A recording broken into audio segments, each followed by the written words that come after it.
Hear NFL legends, players, coaches, and media members from around the country, sharing their insights and stories with us year-round. Here on Thursday night, Tailgate. And now back in making his fifth appearance with us on Thursday Night Tailgate is Jonathan Wells. Let me remind you about Jonathan's background. He's from River Ridge, Louisiana, played his college ball at Ohio State, where he rushed for over 2,300 yards and 26 touchdowns, including a great senior season when he rushed for nearly 1,300 yards. He still ranks in the top 20 all-time rushing list at Ohio State. He was named team MVP in 2001. He was a fourth-round draft pick in 2002 by the Houston Texans, and he played in the NFL from 2002 to 2006, all for the Texans. He totaled just over 1,100 yards rushing, 323 yards receiving, and he scored 12 touchdowns. Jonathan first joined us all the way back in September of 2013, so he's been a good friend of the show for a very long time, and we're excited that he is back with us again tonight here on Thursday Night Tailgate. Hey, Jonathan, Chris, and Bob, Happy New Year. How are you? Hey, you too. I'm doing great. How you guys doing, man? Happy New Year to you guys. Thank you, Thanks. Jonathan.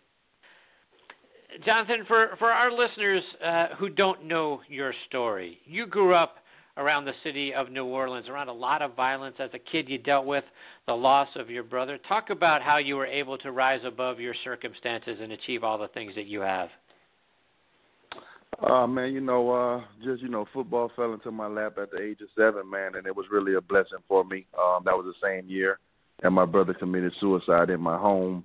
So, when I found football, it was something that I really needed to take the pressure off of me and give me something to do to release a lot of negative energy that was going on around me. So I thank God for the sport of football and having an opportunity to go and play at a high school like John Curtis Christian School down in River Ridge really changed the course of my life and allowed me to get in a scholarship to a school like Ohio State and, kind of went from there. But, just hard work, dedication, man, and just having great parents, to really just keep me away from all that negative stuff, even though it was right outside of my gate. I just fell in love with sports, and I never wavered from that. So, I never wanted to sell drugs. I never tried to sell drugs. It just wasn't my thing. So I would just really, focus on sports and, just being a good kid, man, and making it out of my neighborhood and trying to help my family. So, Jonathan, how does a kid from New Orleans not end up playing his college, but I should say at LSU or somewhere in the SEC, and instead going to play at Ohio State? Well, you guys got to remember now, this is the mid-'90s. At the end of the day, the SEC wasn't what we're seeing today. LSU was a very average team. Alabama was nowhere to be found, so they weren't even on the list of me going to their school. And, so at the time, Ohio State was, regularly in the top 5 in the 90s, top 2, top 3, top 5, all the time. So, and really, my main influence in high school was Eddie George. When I actually got to see him play, that kind of made my decision. I just knew that was a school that I wanted to attend. They like big tailbacks, and I was 225 pounds coming out of high school. So it just made perfect sense for me. It was a perfect marriage. Bob, questions for Jonathan? Great to speak with you again, Jonathan. And but more about Ohio State. While you were there, the majority of it, Jonathan, was played under John Cooper. And a lot of people, we think about Ohio State, we think of Woody Hayes and the Trestles and all the other great coaches that have come through. Cooper's name doesn't come up as much, but that was a guy that was 100 games, over 500, more than that in his career, coached an awful long time. I want to have your memories of John Cooper. Listen, John Cooper's a Hall of Fame college coach. Take no doubt about it. A lot of people want to get on John Cooper for his record against, that team up north. But at the end of the day, I tell people all the time, players got to make plays. John Cooper, we're calling the same plays we've been calling for all these other games when a lot of times we went into that game undefeated or with one loss, and then all of a sudden guys go into that game and they can't make plays. So you can't blame John Cooper for that. You got to go out there and continue to do what you've been doing all season. And that's what we were proud of. We were able to continue to do that. So I have a lot of love for John Cooper. John Cooper was the first coach at Ohio State to actually start recruiting outside of Ohio. He's the one that started going to get guys from Florida, Louisiana, Texas. He's the David Boston. So John Cooper, in my mind, is a phenomenal coach. Now, listen, he had a different style. He wasn't what you may want to per se as a player's coach. He really didn't communicate with us like that. He was more of an NFL-style coach, but he had great assistant coaches around him, and that's why the program was always in the top 5, top 10 in the country. So John Cooper's an excellent coach, and make no mistake about it. And take me back to your rookie year in Houston, Jonathan. That was the team, Dom Capers, who amazingly was still coaching this past season, known as a defensive guy, but you did play under Chris Palmer, who had roots up here in Connecticut at the University of New Haven. But take me back to that first training camp and what you remember most about that coaching staff. Man, it was just a very exciting time. We were a new franchise. We had never played a game in the franchise's history. So to get drafted to a brand new expansion team, the coaching staff, in the supplemental draft that they were able to have, they went out and really, really addressed the defensive side of the ball. I got an opportunity to play with some defensive greats, Jamie Sharper, Jay Foreman, Aaron Glenn, Gary Walker, Seth Payne, Kylie Wong. So I got a chance to really play with a lot of veterans, but they were all on the defensive side. Now, on the offensive side of the ball, we drafted some really good players. David Carr, Jabbar Gaffney, Chester Pitts. But we got to realize we started 7 guys that were rookies on offense alone. So, it was a rough season. You know what I mean? As far as the experience of playing, we were very competitive that year. I think we won 4 games, 5 games. Could have easily won 7 or 8 games that year. The highlight of my career in the NFL really is beating the Dallas Cowboys in our first inaugural game on ESPN Sunday night. To come out, nobody gave us a shot in hell, but to go out there and beat the Dallas Cowboys, in our brand new stadium, the energy in the crowd was incredible. I mean, that was a memory that I'll never forget. But Houston overall was a great time, man. And it's a great city. Bob McNair, he had a great outfit down there. Great facilities. Top of the line, first class, everything. So I had an amazing experience down in Houston. So, Jonathan, curious to get your thoughts on the national championship game that we saw Monday night. What did you think about the game between Georgia and Alabama? I thought it was an epic game. Georgia just didn't put Alabama away when they had a chance. That game should have never been that close in the second and third quarter. And how about just the gore of Nick Saban to actually pull his quarterback at halftime and go with a guy who's had absolutely no reps in the second half. When he did that, I was like, he's got to be crazy. But then when I see the kid come out there, I'm like, Nick Saban knows a little bit more than I do about this guy. This guy's got some real moxie out there, and it ended up being one of the greatest substitutions that you'll ever see in the history of this game.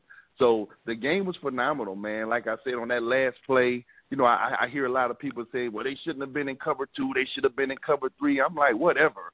The problem is the cornerback took the play off. He let the receiver run untouched in a straight line to the freaking end zone. When you gotta put your hands on that guy and reroute him and give your safety time to get over there, and that play doesn't happen.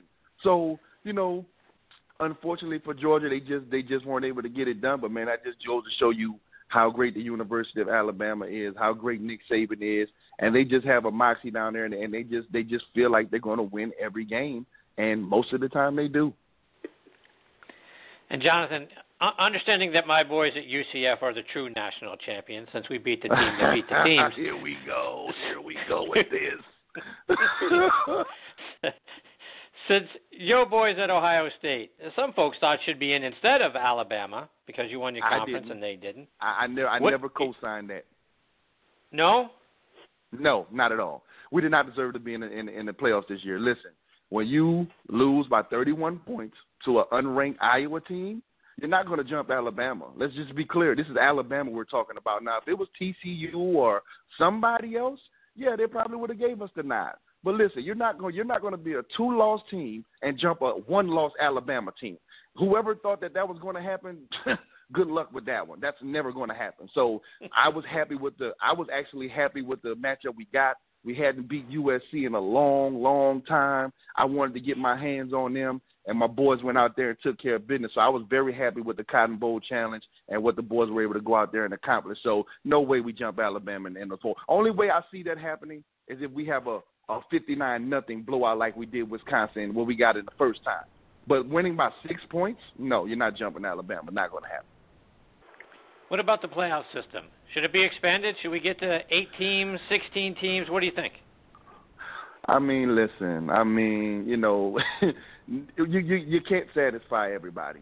Everybody was mad with the BCS. Now it's 4 teams not enough. Then if we go 8, then 8 teams won't be enough. Then it's just going to continue to go. Listen, if you want to be in the top 4, don't lose games. It's very simple.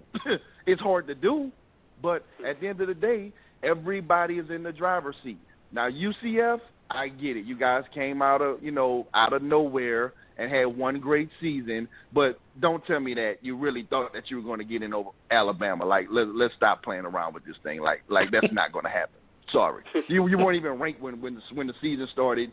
Your schedule was weak at best. Like, come on, it's just not going to happen. So if they decide to go to 6 or 8 teams, I would be all for it. But at the end of the day, how are you going to break that down with these kids? I mean, they're already paying 13, 14 games, 15 games right now. So what do you ask them to play, 16, 17 games? Like, at some point, somebody got to start getting paid out here with all this playing, huh?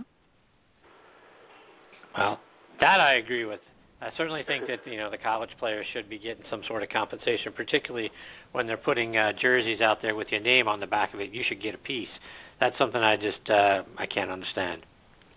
Yeah, well, it's big business. Jonathan, yeah. You've been involved in the media over the last several years. You've been an analyst for the NBC affiliate up there in Columbus, Ohio. Recently graduated from the Ohio Media School. Congratulations on that. Talk about what you're doing now.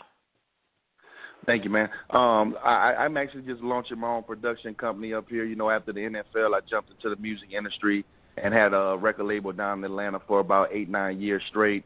Moved back up to Ohio about 2-3 years ago just to kind of, diversify my portfolio. So now I'm really looking to get into, producing documentaries. I have a couple sports reality shows that I shot some sizzle reels for. So just really trying to get some of this content out here. And then eventually I'll get back into the music because that's definitely a passion of mine, finding artists and creating artists and things of that nature. But right now, just launching the production company, man, going to start getting some content out here, starting with my personal documentary. Well, Jonathan, let our listeners know, how can they stay up to date with all the great things you're doing, whether it's online or it's over social media? Social media, man, you can hit me up at J. Wells Media Group on Instagram, Jonathan Wells on Facebook, and I'm really, really active on LinkedIn just under Jonathan Wells. Or if you want to, hit me up about some business, if you're in the Cleveland area or anywhere you may be, it's jwellsmediagroup.com. You can always send me an email, and I'll have one of my people get back with you, and we can see what we can work out. There you go. Jonathan, thank you so much for taking time out of your night to come back on the show. It's always a lot of fun having you as part of the show. Hope you'll come back soon and share more of your stories and insights with us. I appreciate it, guys. You guys have a great night. Thank you. You take care. Take care, Jonathan. All the best to you and your family. That is Jonathan Wells, former Ohio State and Houston Texans running back. And Bob, wow, what a talented guy he was. And boy, he's got a lot going on. So kudos to him for all the great things that he's doing. It's truly a success story, how you let it off, Chris, talking about his upbringing, his background, and for him to do what he did and get to the NFL and can have a very, very huge impact on anybody he crosses paths with now. And we'll talk more of him the next time we talk about his message to kids and all that, but doing some great things. Yes, he is. All right, we're going to get to our next guest, Dominic Rhodes. We'll do that on the other side of these words from our friends over at Doubleback Winery.